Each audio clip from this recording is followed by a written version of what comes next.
What's up, guys? Today we're going to be doing the must-dos after buying a clapped-out truck, but everything that we do in this video can be applied to anyone that might have just bought a higher mileage or older truck. We might just get a little bit more involved with this one than you necessarily have to with yours. However, I will say the deeper you go, the better, because the last thing you want to do is buy a older used truck and then not check anything out and just start driving the crap out of it, because there's a good chance it might actually fall apart on you going down the road. And it could be something as simple and dumb as the previous owner swapped wheels and tires and then didn't properly torque down the lug nuts. Next thing you know, your tire's passing you and you just made an expensive mistake. So we're going to dive into literally everything that we can on this truck. So for anyone that is new, this is our new to us 2006 Chevy Silverado 1500 Remington edition, which is basically the holy grail of GMT 800. It's downright gorgeous in here. Saddle leather, custom wood grain, gauges. Everything about it is absolutely amazing, but this truck has had a very rough past couple of years, and so this is video number one of unclapping the Remington. And judge by the comments, y'all are just as fired up about this as I am, so I am stoked to see that, and today is the day. We're finally going to start the process. So with that said, let's go ahead and begin with an absolutely obnoxious startup.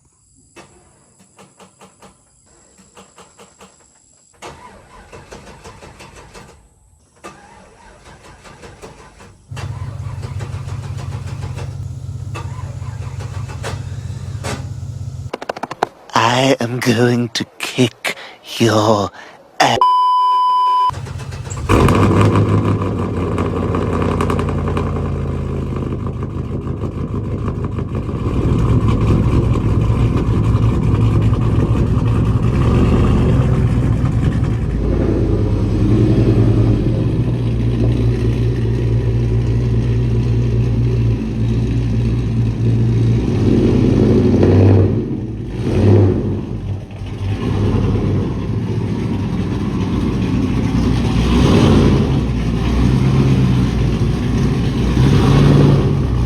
Well, after a very annoying amount of time, we finally got this thing to crank, got her in the shop, and now we can go ahead and start this journey. I say we begin with knocking out an oil change. While the engine is still warm, we should probably go ahead and do that, and it's kind of going to give us a glimpse into the health of this engine, which for those that don't know, 5.3 bored out to a 5.7, yada yada, big sloppy cam.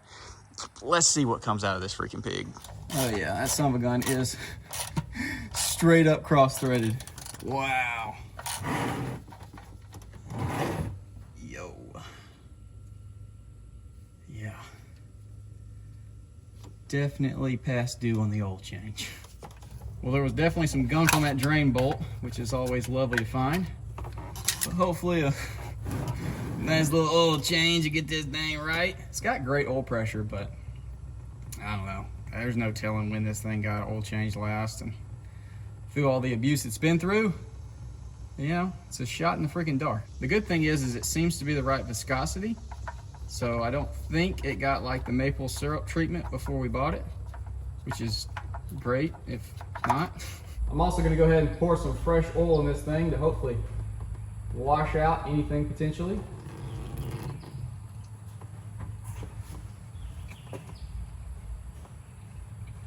Let's go ahead and throw our new filter on.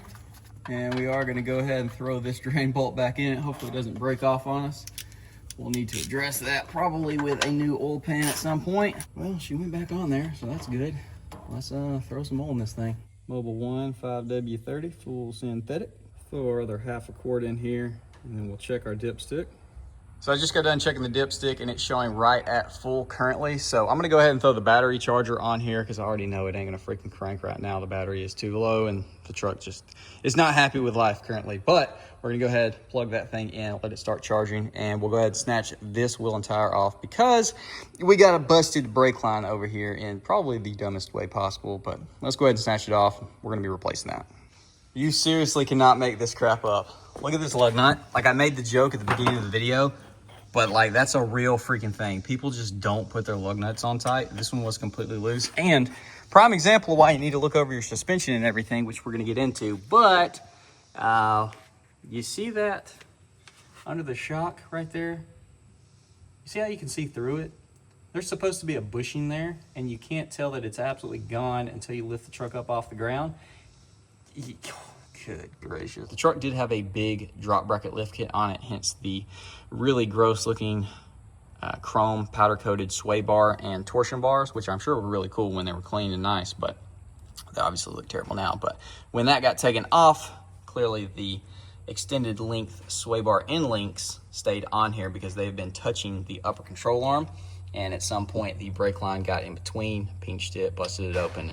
Some electrical tape was applied in order to repair it. Let's go ahead and work our 14 mil on here and crack this free. Good old spray paint making the tolerances a little too tight. Let's see if we can get our clip off of there.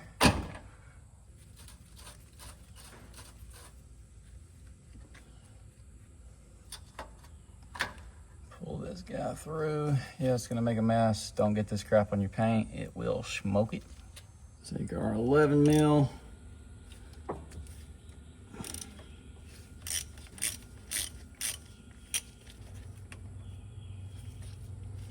Get this out the way, and I guess we should go ahead and do something with our sway bar while we've got it apart and out of the way. Well, I didn't end up having a stock sway bar end link, so I just went ahead and removed the other side, and we're gonna leave those out for now. These things are pretty stiff in there, so it shouldn't droop down and touch our tie rod, shouldn't be an issue. Now we're gonna go ahead and put this brake line back how it's supposed to be. Thankfully the 10 mil did get stuck back in the spindle, that's nice. ABS wire out the way. She should mount just like that. Got our new washers on. Those are gonna go on both sides. All right, let's don't snap that sucker off. And now, we can go ahead and run this guy back how it's supposed to be as well. Let's get it locked back into place. Should hook there, be held on with a nut. Let's just use the 15 for now.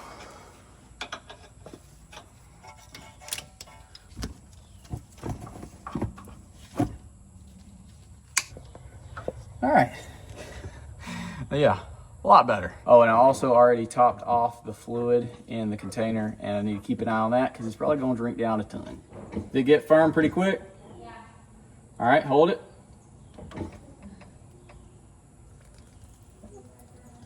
Our brakes have been bled, oil and tire is back on, oil has been checked, and hopefully our battery is charged. So let's go ahead and see if this thing will crank up, get it up to the house, and start doing the proper detail portion of this video. And then we got several other things that we got to address.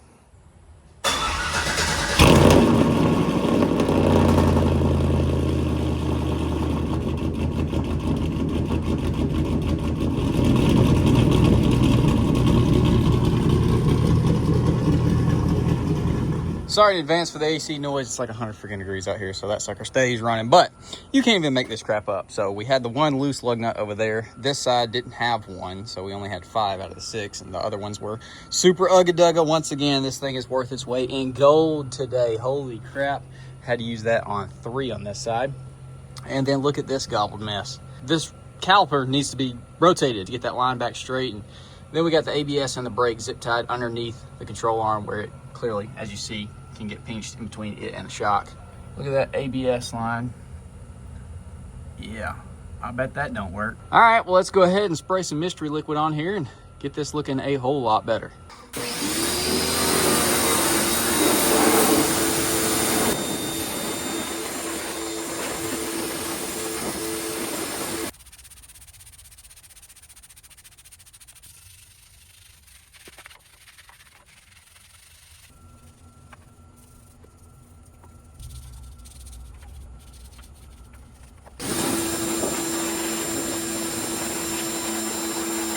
Well, I think it's safe to say just after about 5 minutes of scrubbing, this thing already looks a million times better. Honestly, the powder coated stuff kind of cleaned up pretty freaking good, but I'm gonna go ahead and get the passenger side knocked out. Lauren done stole hot sauce, going to get some daggum chipotle. Oh my God. Mind the wheels, babe. Here's y'all a little look at the passenger side. It cleaned up really good as well, and we're gonna tackle swapping the brakes and stuff around over there on the driver's side once we get it back in the shop. For now, I got the wheels and tires soaking in the sauce, which if you wanna know what that is, it's this brake buster. I'll have a link to it in the description. It works really good about pulling all that crap off your wheels and out of your tires, and that will clean it up really good for the tire shine. And once we pressure wash this, we'll probably hit it with some Dawn dish liquid to get everything off. And then we're gonna go ahead and polish this old turd, boys. Let's get scrubbing on this thing.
You gotta pop it.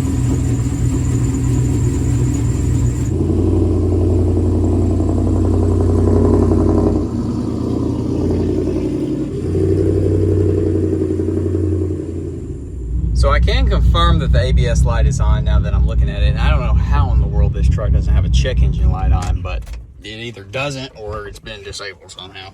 Not sure, but man, she cleaned up pretty good. So I'm gonna go ahead, dry this thing off, get a nice little layer of Sam's detail mist on it. And then what are we gonna do next? Probably need to go ahead and check the rear end out. Did you get a ticket or did you curb my wheels? You're joking. No, you didn't.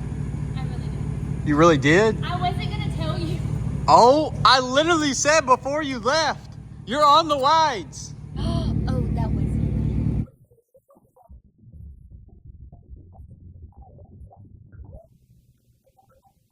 I was trying to whip it in, because, you know, I'm used to the Tahoe, and I can just whip her in.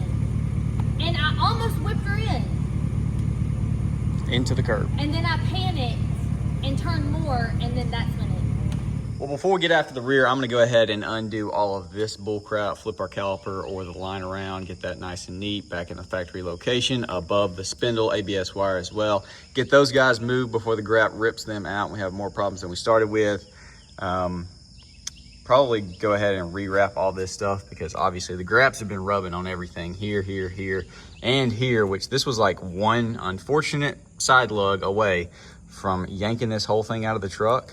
Doesn't look like any of the wires are cut, but that's about as close as one could possibly get to having a major, major problem. Parking brake about rubbed through. It's not attached to the rear, so what does it freaking matter? But hey, we got our bolts for our CV axle. Just now noticed those are actually in there, so that's cool. I'm not gonna be putting a new CV axle in until we tackle the whole suspension. Anyways, I'm gonna quit rambling. I'm gonna undo this bullcrap.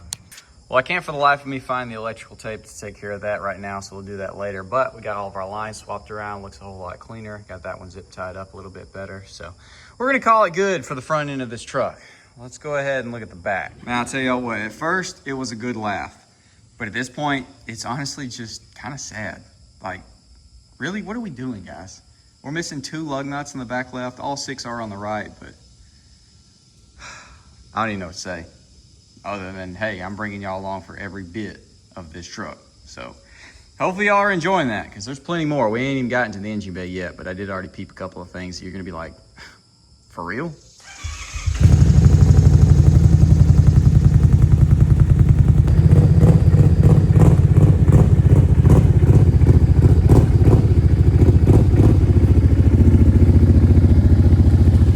Well, I'm not sure if we'll end up ever doing anything with this rear end, but I figure we might as well go ahead and keep it in case we want to get it rebuilt when the one that's currently in the truck inevitably explodes, because it looks like a $20 pull apart special that's been sitting in the field for the past 15 years. It is horrible. I'll show you all that in just a second. But this supposedly does have a set of 410 gears with a locker in it. Clearly it's out of the truck, so assuming it freaking melted down and exploded. But I'm tempted to take the back cover off and just kind of take a peek inside, see what we can find. Also, if you see this caliper, yeah, apparently the bolts came out going down the interstate. So if that thing looks that bad, I'm pretty worried to see what the backside of this freaking wheel looks like. If it was on these wheels, it probably was. Who freaking knows?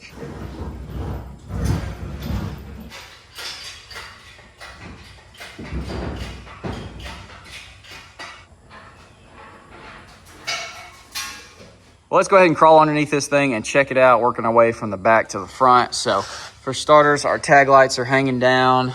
Our trailer wiring is all exposed. Both sides of the exhaust are no longer attached, so it's just flopping. This tip has been drug across the pavement at some point, it appears, probably when it had a big lift and maybe they were unloading it from a trailer. Maybe the rear end fell out from under it and it slid across the pavement. I don't freaking know, but we'll go ahead and try to clean that up, tack those babies up out of the way so they're not flopping. Here is our rear end, which is probably ready to explode. It's leaking, it's rusty, it looks horrible. I mean, here in Alabama, for your heat shield to literally rot away, it's probably not from Alabama, or it's literally been sitting in a field on the ground for the past 20 years. But we do have all of our nuts on our U-bolts. So we've got 3 leafs, factory block, and big drop shackles. Rusted shocks. Like, the truck's not rusted, it is a proper Southern truck. Frame's got surface rust, but I mean, you look at the bed rails and everything, it's a rust-free truck as far as myself and probably everybody's concerned. So this rear end is, yeah, it's probably about to explode.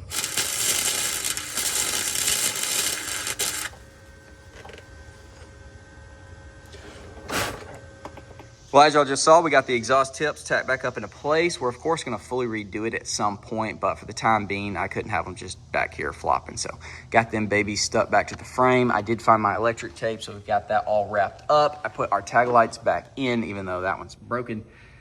Zip tied out of the way, and that looks a million times cleaner already. Now, the last thing that I'm gonna do back here is double check that our caliper bolts are actually tight, because I don't want round 2 of them babies falling off. And then I'm gonna throw some more lug nuts on this thing. And then, man, I'm super excited to get to the interior, but while I'm already dirty, I guess let's go ahead and just jump straight into the engine bay, because there's some shenanigans going on, to say the least. So for starters, you'll see some additional wires. I don't know what is what right off rip. So some of these could be just a gobbled mess of, hey, we got wiring issues, let's start throwing wires at it and putting grounds everywhere. I don't know.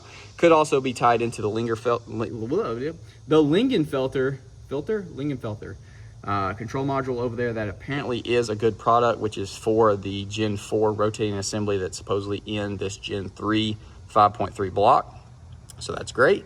2-step, we need to redo it because it ain't done right. But as far as hardware goes and things that jumped out to me, we got some issues, which honestly we need to make a list and then go to the scrapyard and just find all the appropriate bolts, because this truck just is missing a bunch of bolts. So for starters, our coil pack bracket, you'll see we got bolts missing everywhere. It's barely even held into place on both sides. Our headers, this one, which I don't know if it was broke off before and they just didn't feel like getting it out of the head, or if it broke off after. Missing a stud there, but it is in the head, so you can't just put a new one in there. Over here on the other side, well, before that, the oil dipstick, that ain't the right freaking bolt. It's not like the bolt's tight, but it's not the right freaking bolt. Over here, it gets even worse because apparently there was a broken off stud. And instead of removing it, they just tried to put a new one in because it's bottomed out. But obviously, it ain't doing anything back there, so. Yeah, coil pack bracket, missing bolts over here as well. Fluid check, we need to do that. We also need to check our air filter because I'm sure it's probably either not in there or it's horrible. Brake fluid is good. Our coolant level is good, but it is clearly water. So who knows, once we really get some miles on this thing, it could immediately start overheating. I don't know. Yeah, it's got water in it, looks like, so we'll want to swap that out at some point as well.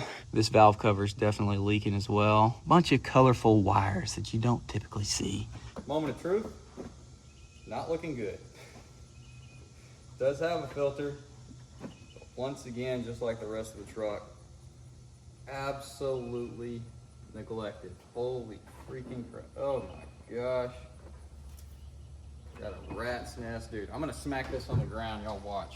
It truly amazes me the simple things that people just don't give a crap about that can completely save their engine. Like this is, that's freaking horrible.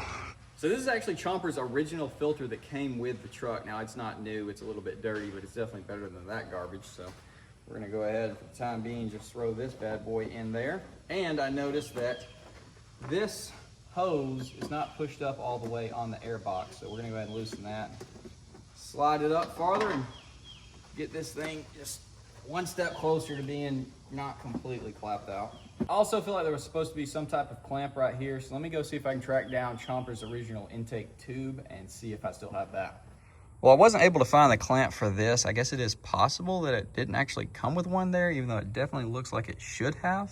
If you got a stock intake in your truck, go take a look real quick. Let me know. I'm sure it is missing it. And par for the course, after a couple more minutes of looking, found several other issues. So for starters, this thing is not set into place properly. It's either an 8 or a 10 mil. Pop that free, sit it back, bolt it back down. This guy is blown out, the seal. These things do go bad over time. Could also have just an absolute tremendous amount of blow by, very possible. Probably the biggest thing I found down here, the Lingenfelter wires have gotten hot and melted the sheathing on the outside. So if I can get y'all in here, you can actually see the wires. Now the truck does still run, so thankfully it appears that it hasn't melted through the wires themselves, but clearly that ain't a good freaking thing. So we're gonna pop that zip tie loose right there, go ahead and wrap them babies up with something and get them out of the way, because what the crap? Once again, everything about this truck is just what the crap. Well, I went ahead and pulled our fender liner out so I could get better access, pulled all the insulation out from behind the engine because it was all torn up and stuff, and that's just waiting to get soaked in oil somehow, some way, and then catch fire. So removed all that crap, got our cover on tight, removed the spark plug wire, got in here, rewrapped the Lingenfelter wires, which they're still pretty sketchy underneath because they're split plugged over the starter. Super cool. But yeah, a little bit of progress, I would say, definitely. It's far from being unsketchy in here, but it's definitely a little bit better step in the right direction, I would say. So let's go ahead and hop underneath here and address some more concerning issues in which I have found. So we got leaks out the wazoo, of course, no brainer. All these trucks, especially at this age and mileage, well, this has got a newer engine in it, but this abuse, they're gonna be leaking. So for one, that sensor right there is definitely weeping oil. So we'll need to check into that. We definitely have, you know, probably an oil pan or rear main, front, who knows? It's leaking oil, okay? It's definitely leaking oil. Also, is that on all the way? I feel like it's not. I need to go look at Chomper and verify. Looks like it's not pushed up all the way. Grease busted out. Need to hit that with some grease right there while we got access. All right, well, I'm gonna go get cleaned off, and then we are finally gonna go ahead and jump into the inside of this truck. Well, turns out the reason why we don't have lug nuts back here is because the studs themselves are stripped out. So we'll be tackling that at some point, but it is officially time for the interior portion of this video, which I've been looking forward to the absolute most. It's super dirty in here, and a lot of our leather is in desperate need of reconditioning. And I just know how good it's gonna look by the time we get done. But before we start cleaning, I do wanna go over everything that makes the Remington interior so special, because honestly, in the first video, I glossed over quite a few things. I've been filming for so long, I guess my brain just wasn't working. So we're gonna run through that real quick. So for starters, the most obvious thing that most people recognize these trucks from is the seats. And yes, they are essentially 11th gen F-150 King Ranch leather. It's not a dig to say, it's just King Ranch interior. Yeah, it's freaking King Ranch interior in the best generation Silverado ever freaking made. That's the biggest win ever, but yeah, it's King Ranch interior. The other things that I am absolutely obsessed with is things like, obviously, door panels. They have the custom pads on them, and they have the leather. Also, freaking wood grain. Your boy is obsessed with wood grain. I saw someone comment saying, it's just a truck with King Ranch interior and some cheesy wood grain. Shut your mouth. It's not cheesy. It's freaking baller. I love it. But all the special editions, whether it's a Southern Comfort or Regency, Remington, Denali, any of them, they came with specialized wood grain per each package. And this one has one of the most glorious by far to match. Holy crap. You got them on the back doors. You got them on the front doors, of course. And then you have the absolutely glorious bezel, which, holy freaking crap. So only on the Regencies and the Remingtons could you get the wood grain with a two-tone with the black. And thank goodness this one has not been boogered. It's not cracked. It's not chipped. It's literally perfect, just like it was. And I'm stoked with that because I know it's came off of here quite a few times. Thank goodness they didn't break it when they were doing this bull crap.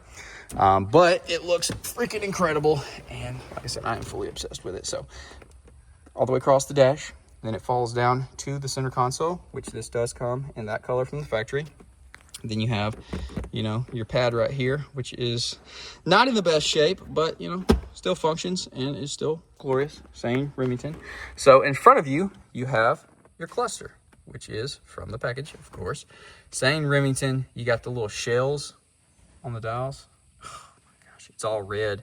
It looks downright disgusting. Wish they'd have put a temperature gauge for the trans in this thing when they did that, but you know, 1,500 things. And then right in front of you, you got the steering wheel, which I'm gonna take the cover off on camera with y'all. I have not removed it yet. I am hoping and praying that it is not absolutely boogered up here.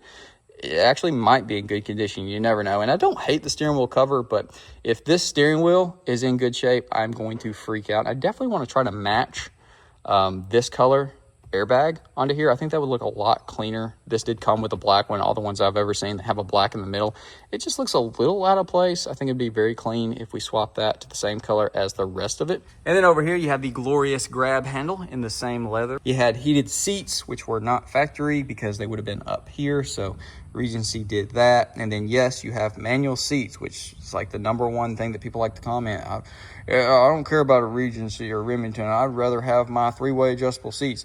Bro, I got like 10 trucks with 3-way adjustable seats. You know how many times I've adjusted them? Once, when I bought the truck, and then I adjusted it to get comfortable in it. And then the only one that I touch is the back or forward if I'm eating food in my truck. And it's even easier in here when you just got the grab and you can slide it back. And if you ever do want to recline, it's just a pull. I don't freaking get it. It's super big coat, but that's like one of the top things that people like to comment. I think all of them were optioned with a sunroof. The only ones that I've seen with Remington interiors that were not sunroof equipped are just swaps. Oh, I don't know why they didn't do the wood grain here on the vents. Maybe they did and these have just been replaced. I don't know. On your Southern Comforts and stuff, they have the wood grain here on the outline.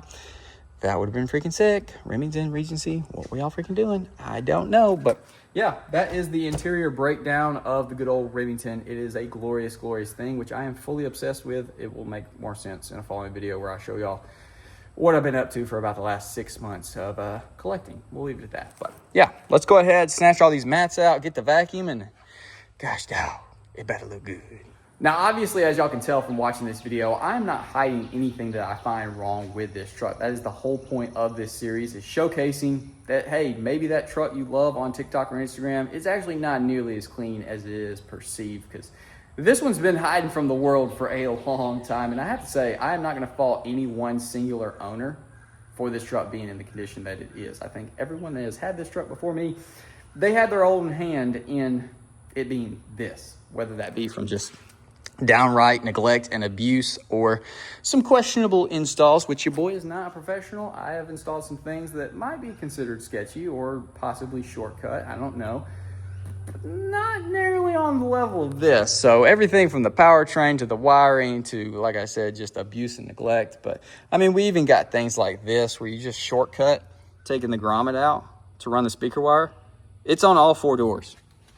We really just had to snip the grommet instead of running it through there. What are we freaking doing, boys? Gosh, dog. All right, well, I'm gonna grab the vacuum and I'm gonna get this thing clean. So according to Google, these trucks could come with a couple of different exterior options: 20-inch wheels, side steps, tonneau cover, all of which I'm sure were branded Remington, none of which I've ever seen. But I was up at the house scrubbing on these floor mats and I got to thinking, what are the odds that these are the factory mats? Probably very slim, and I'm probably the only person in the world that would think it was cool if these were the factory mats. But let me know if you know. Either way, let's go ahead and give y'all an update on the interior, because holy crap, it is already looking so much better. So vacuumed the carpet, looks great. Vacuumed the cracks of the seat, looks great. Wiped down our door jambs all the way around, looks super good. Doors as well. Put some stuff on our hinges because these things were squeaking like crazy before. I still gotta wipe down the doors, the dash, everything like that, but I can't put it off any longer. I've got to get this steering wheel cover off and see what the condition is on one of, if not the rarest GMT 800 steering wheel ever made. Now it's gonna make more sense to y'all why I'm freaking out about this steering wheel in a following video. Look forward to that. It's gonna be freaking awesome, but holy crap. Moment of truth. Please don't have a big chunk missing or anything at the top. Oh my God. Okay, it's pretty rough, not gonna lie. It's pretty freaking rough. Definitely worn more than I wanted, because I was just, you know, of course you want it in best condition it possibly could be in. Holy crap. It's still freaking awesome, but there's a reason why there's a steering wheel cover on it. But we'll go ahead and condition all this leather just to hopefully keep it from just totally falling apart. I'll go ahead and give y'all a little bit better view, because I'm sure y'all couldn't really see from over there. So originally it would be the saddle leather on the bottom, and then at the top, this side piece would be the same as this. And she's pretty worn out, not gonna lie. A lot of this is probably from having a steering wheel cover on it. Pretty rough up here. Wow, it looks terrible on camera, but still a super cool GMT 800 steering wheel, and it'll make more sense in the following video. Trust me on that. But I guess we're gonna go ahead and start conditioning our leather. I think we should probably start with our door panels, because them babies are dry as crap. So let's go ahead and grab the conditioner and let's get after it. Never done this style conditioning on the seats, so we're gonna take our time and do best we can. We have what is highly recommended in the King Ranch Facebook forums. Here's y'all a little side-by-side between unconditioned and conditioned. Holy crap. That is some happy leather right there. So much richer looking. And you can do this multiple times. Just depends on how dry your leather is. And I'll show y'all exactly how I did it. Don't know if it's the exact way to do it, but I don't think there's too many ways. Well, actually there is a couple of different ways you can mess this up. But either way, we're gonna jump over there and get to that one, because we got a lot better lighting over there. All right, so what we're gonna do here is basically just squirt a bunch of this stuff in my hand, and we're gonna massage it in and then pat it dry with a microfiber. Do not use a cloth on here. You will goof it up, apparently. I'm gonna apply very liberally on here. It is so dry, you can just hear it. It's crying, absolutely crying. And we're gonna go in all the edges, everywhere. You do want to just rub it in, even it out though. You don't want to have any streaking or anything go on. Definitely want to get in around this very good, so we don't have the issue that we do up there on the passenger side, where it rips or pulls out from being dry. You can already just feel it. Obviously this stuff is slick, but still. Just soaking it up. Go in here on the back side.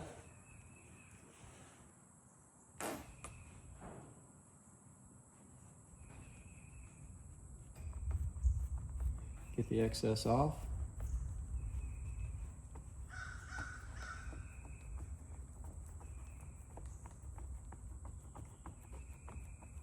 And there she is. So absolute mess on the door. That's why I haven't wiped them down yet.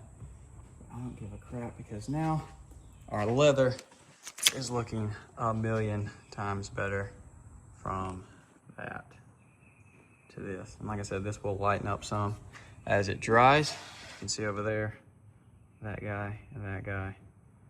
Working wonders, boys.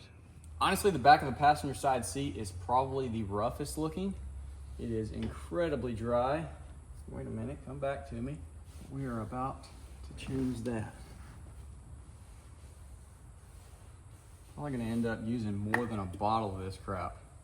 Might not even be able to do the back seats. It is just absorbing so much. It's crazy.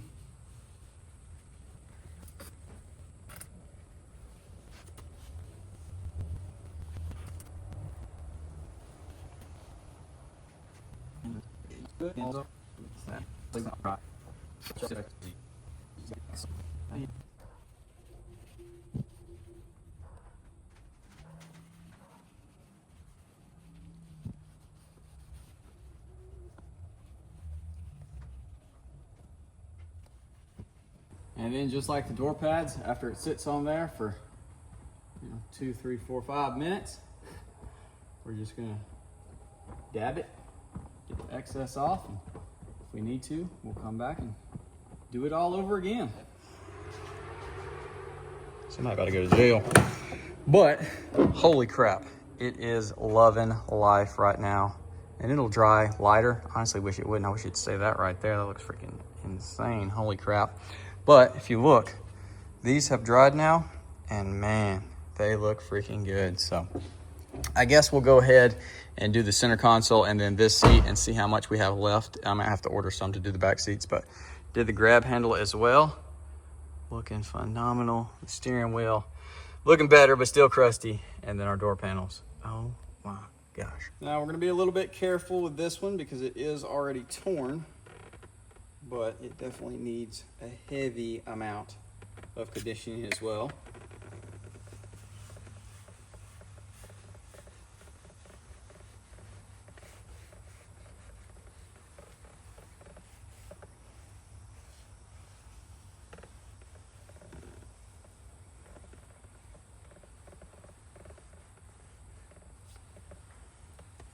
And I cannot let my seat back because the battery's disconnected, and this side is power.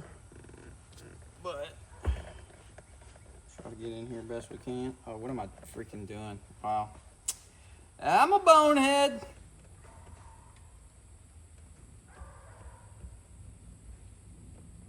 Honestly, if this rip wasn't right here in this driver's seat, this would be the best conditioned seat we have. Like the padding and everything underneath is still extremely good as far as the foam, the material. The shape of the seat has not lost itself. I don't know why I'm talking weird. The seat's in great condition. If that little rip wasn't in it, it would be phenomenal. But it is what it is. But she is gonna love this.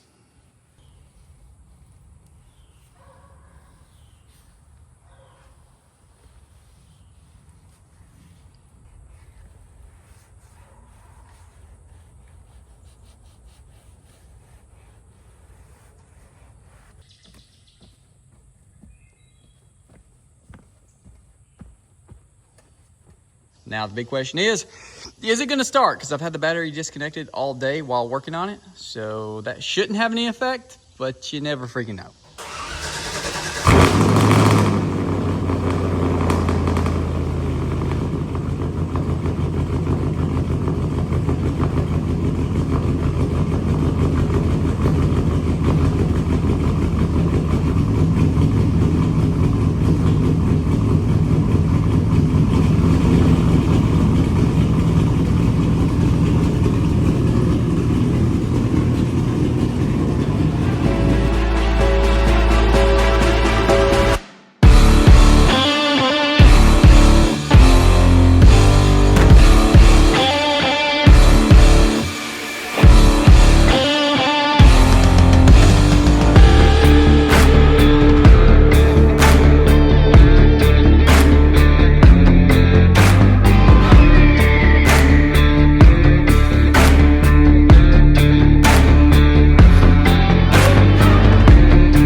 All right, guys, well, there she is, looking a whole lot better after that fresh scrub. Holy crap at all the grease marks I put on this thing from climbing over the fender. She needs a rewash. We should have done that last. Obviously, that is the least of our concerns currently, but I think we made a pretty big step here in the right direction. Fixed some things, uncovered some things, and step one of unclapping this thing is officially in the books. Our exhaust is still hanging on. The truck did crank back up, which is awesome. Our Starlight turned on for a minute and I downloaded the app. It'll turn on, but then it goes off. So, wiring problems. Same with that. We only have one tweeter currently playing music. Amps aren't turning on. All plugs are in, even though old boy said he just turned the amp off. I don't think there's a switch. Maybe it's as simple as a main power fuse. I don't know. But as far as the outside goes, she's looking pretty freaking good. We're about to get smoked by a storm, so we gotta hurry up. Outside, awesome. much better than it was. Need to get the underside and need to clean this thing like a million more times on the outside. Now, as far as our interior goes, I didn't get a chance to wipe down the dash or anything of the doors because we're running out of time. But front seats, panels, console, steering wheel, grab handle, very luxuriously enriched with our, I almost called it lotion, conditioner. So the front seats are still, I guess, not dried. I almost said damp. Can't speak. It's time for me to hang up the towel for the day. But they look a million times better, and they obviously are going to be very happy as this dries. It should lighten up some, but now the leather is properly conditioned. Did not have enough to do the rear, so we'll either do that in the next video or maybe I will do it off camera. Not sure. Look at that. Oh my gosh, so much stains all up in this thing. Anyways, looking really, really good. And I am stoked with it. So there she is, boys. Step number 1. Or series or episode, I don't know. First time we've attempted to unclap this thing, and I think we're definitely going in the right direction. Uncovered a lot of mysterious goodies, as y'all just saw, but that's about it for this one, boys. So drop a comment, leave a like, subscribe if you're new, ring that bell notification. I'll see y'all boys in the next one.